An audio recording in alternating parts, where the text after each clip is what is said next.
Welcome to Comic Book Bin, filling you in since 2002. So today I'm going to be looking at the Killmonger reissue, which is an Amazon exclusive from Hasbro. Killmonger is this character who gained a lot of prominence in the first Black Panther movie from 2018. Before that, the character was a little unknown character, rarely highlighted in the comics. In the movie, they made him Black Panther, T'Challa's cousin. I will say this is not a good action figure. I'm really not happy with this. I feel like selling it. I can't return it, obviously, since I just bought it. I got it yesterday. But I really want to get rid of it because I'm really not pleased with this action figure. I had been looking forward to buying it for several years. I started collecting again Marvel Legend after the movie, so this figure, the original one, had been already sold out for years. So I was looking forward to this version here, and I'm really disappointed with this. It's based on the cartoon version of Killmonger that we saw in 2021, where he was featured. So I do understand that this version is meant to be an animated version, not the movie version exactly. So the colors are brighter, and that's a problem. Whereas the first one had some shading, some armor scratches and wear down and muted colors. This one has like a bright blue, bright everything. Even the skin tone is super bright and doesn't look very naturalistic. This is not a great action figure. The likeness is there.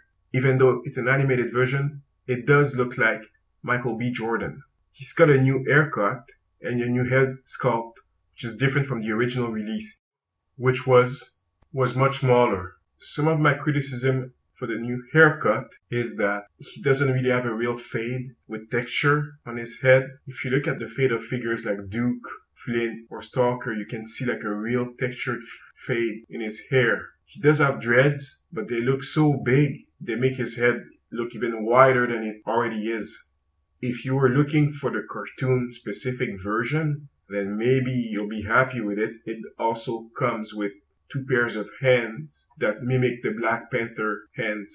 My biggest beef is that I wanted to use this figure as part of my military action figure setup with G.I. Joe Classified and Valorverse Action Force. And this figure does not really look good next to them.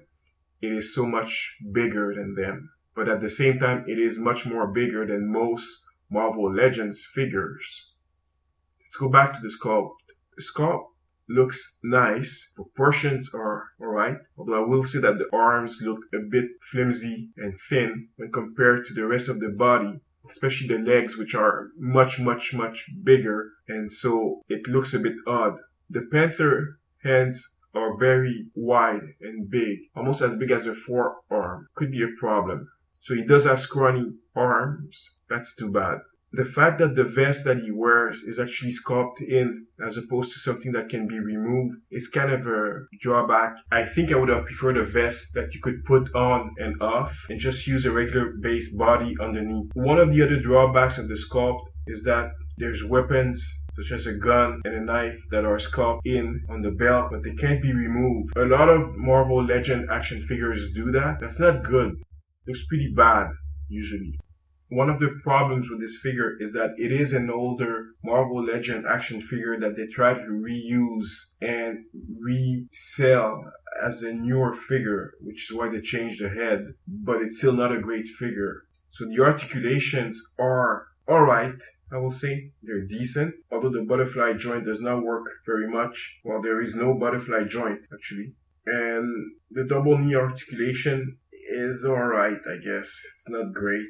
The ab crunch is pretty limited, but then again, the figure does have a chest plate.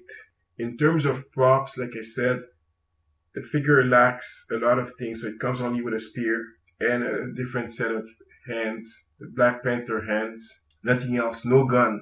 Now, the gun that I'm using here that you can see is a Valorverse gun that I bought from one of the packs.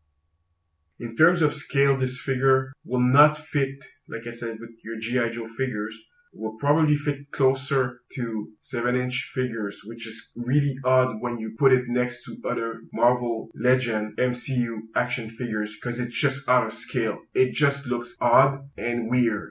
The scale is a real problem with this figure. I could have accepted the fact that it was pretty limited in terms of the sculpt and a few less articulations and even weapons that you cannot pull from the holsters. What really hurts this figure is the crazy scale that it has with everything else. It's a 7-inch figure, it's not a 6-inch figure, which is odd because Marvel Legends, even though they can often be more than 6 inches, they're not 7 inches figures overall. So this one will not fit.